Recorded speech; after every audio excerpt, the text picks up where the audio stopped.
మంచిర్యాల జిల్లా బెల్లంపల్లి పట్టణం ఏకదంత మిత్రమండలి బొంతాల శ్రీనివాస్ ఆధ్వర్యంలో బెల్లంపల్లి 28వ వార్డులో సమ్మర్ గేమ్స్ ఫెస్టివల్ కార్యక్రమం నిర్వహిస్తున్నారు.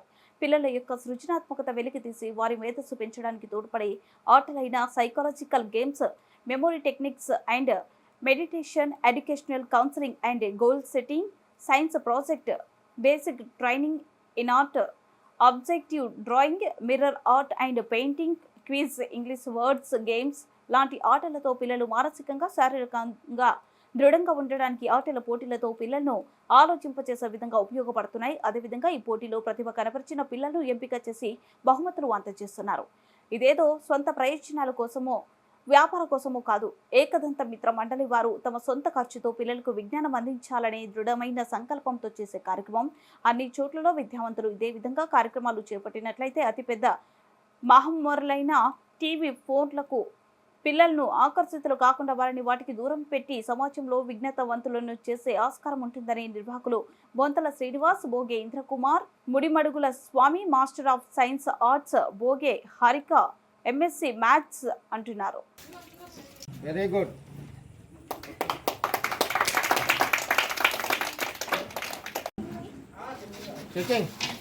గుడ్. Very good.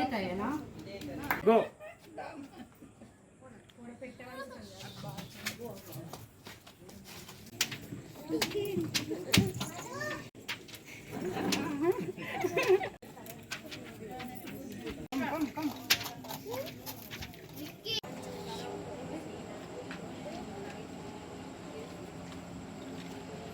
బెల్లంపల్లిలోని 28వ వార్డు ఏకదంత మిత్రమండలి ఆధ్వర్యంలో, బొంతల శ్రీనివాస్ గారి ఆధ్వర్యంలో వేసవి శిక్షణ శిబిరం ఇక్కడ ప్రారంభించడం జరిగింది.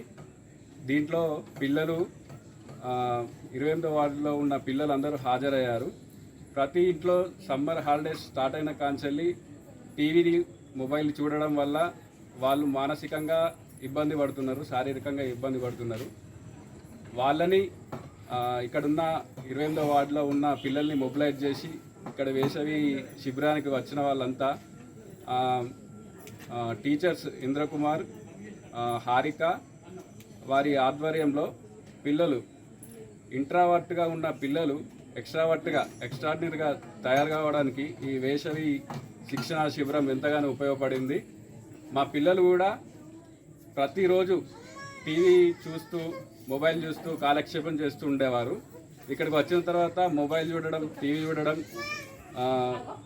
పక్కకు పెట్టేసి వాళ్ళు ఇచ్చిన యాక్టివిటీసు ప్రతిరోజు చేయడం, ఇంటి దగ్గర హోంవర్క్ కానీ, ఇక్కడ టీచర్స్ టీఎల్ఎమ్స్ యూజ్ చేసి చెప్పడం కానీ, ప్రొజెక్టర్ ఎక్కువ వాళ్లకు ప్రత్యక్షంగా అనుభవం పార్టిసిపేట్ చేయడం వల్ల పిల్లల్లో మార్పు రావడం జరిగింది. ఇంద్రకుమార్, నేను MSc psychology, MEd and guidance and కౌన్సిలింగ్లో పీజీ డిప్లొమా చేశాను. నేను ప్రతిష్టాత్మక school EMRS Eklavya model residential స్కూల్లో స్టూడెంట్ కౌన్సిలర్గా చేస్తున్నాను. సో నేను చూసాను చాలామంది పిల్లల యొక్క సృజనాత్మకత తగ్గిపోతుంది, పిల్లలు ఆలోచించే శక్తి తగ్గిపోతుంది. పిల్లలు క్రిటికల్ థింకింగ్ అంటే ఏదైనా సమస్య వచ్చినప్పుడు దాని నుంచి పారిపోవడం లేదా ఆత్మహత్యలు చేసుకోవడం, కానీ దాన్ని ఎలా పరిష్కరించుకోవాలనే వాళ్ళకు తెలియట్లేదు.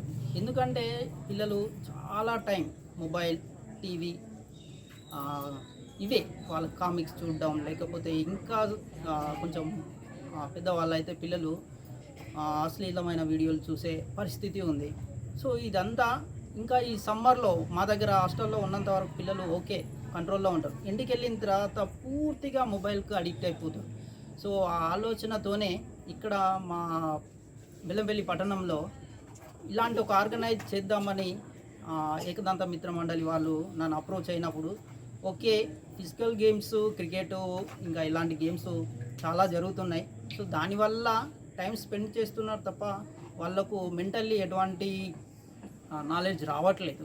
సో మార్పు రావట్లేదు. అలా రావాలంటే మనం కొన్ని సైకలాజికల్ గేమ్స్ సో చేద్దాము అని చెప్పి డిజైన్ చేయడం జరిగింది. సో వాళ్ళు కూడా ఒప్పుకొని మంచి ప్రోగ్రామ్ ఇక్కడ ఒక దాదాపు వారం 10 రోజుల నుంచి వెళ్ళి బెల్లంపల్లి పట్టణంలోనే కాదు, అమ్మమ్మ వాళ్ళ ఇంటికి, నానమ్మ వాళ్ళ ఇంటికి, వేరే వేరే ఊర్ల నుంచి వచ్చిన పిల్లలు కూడా మా దగ్గరికి వచ్చేస్తున్నారు. మంచిగా నేర్చుకుంటున్నారు. ఏదంటే మెటల్ గేమ్స్ కానీ, వుడెన్ పజిల్స్ కానీ, సో బ్రెయిన్కు హ్యాండ్స్కు కోఆర్డినేషన్ కావడం కోసం నేర్పించే ఆటలు కానీ, ఏదైనా పిల్లలకు ఆటల రూపకంగా నేర్పించడం, సెల్ఫ్ ఇంట్రడక్షన్ చెప్పుకోవడం, స్టేజ్ ఫియర్. సైకాలజిస్టుల ఒక అనాలసిస్ ప్రకారము ఒక టాప్ 10 భయాలను తీసుకుంటే స్టేజ్ ఫియర్ అనేది మొట్టమొదటిగా వచ్చేది. ఎవరైనా సరే, ఎందుకు అబ్రహాం లింకన్ అయినా సరే ఆయన స్టేజ్ మీదకి వెళ్ళేటప్పటికి ఆయన భయపడేవాడట. అటువంటి స్టేజ్ ఫియర్ని కూడా పోగొట్టడానికి పిల్లల దగ్గర చిన్న చిన్న వర్డ్స్తోని, చిన్న చిన్న ఇంట్రడక్షన్తోని వాళ్ళ ఫియర్ పోగొట్టడానికి అయితేనేమి, లేకపోతే వాళ్ళ యొక్క సృజనాత్మకను ఆట రూపకంగా కానీ, లేకపోతే గేమ్స్ రూపకంగా కానీ, కర్రసాము, చిన్న చిన్న యాక్టివిటీసు ఇలాంటివి నేర్పించి వాళ్ళలో సృజనాత్మకతను వాళ్ళకే చూపించడం, వాళ్ళ ద్వారా మా ప్రోగ్రాం ద్వారా వాళ్ళ తల్లిదండ్రులు కూడా వాళ్ళ పిల్లల యొక్క సృజనాత్మకతను వెలికి తీసి చూపించడం జరుగుతుంది. సో ఇక్కడ తల్లిదండ్రుల రెస్పాన్స్ కానీ, పిల్లల రెస్పాన్స్ కానీ చాలా అత్యద్భుతంగా ఉంది. నాకు తెలిసి చాలామంది పిల్లలు చెప్తున్నారు, వాళ్ళ పేరెంట్స్ కూడా చెప్తున్నారు, ఈ ప్రోగ్రాం జరిగిన కాంచెల్ మొబైల్ని అవాయిడ్ చేశారు, టీవీ కూడా చూడడం లేదు, ఎక్కువగా యాక్టివిటీస్ మీద ఉన్నారు, వాళ్ళకు సైన్స్ ప్రాజెక్ట్స్ కూడా చేయిస్తున్నాం.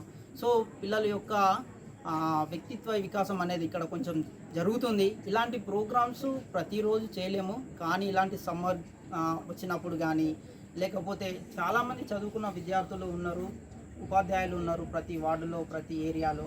వాళ్ళు స్వచ్ఛందంగా ఇటువంటి ప్రోగ్రామ్ చేసి పిల్లలు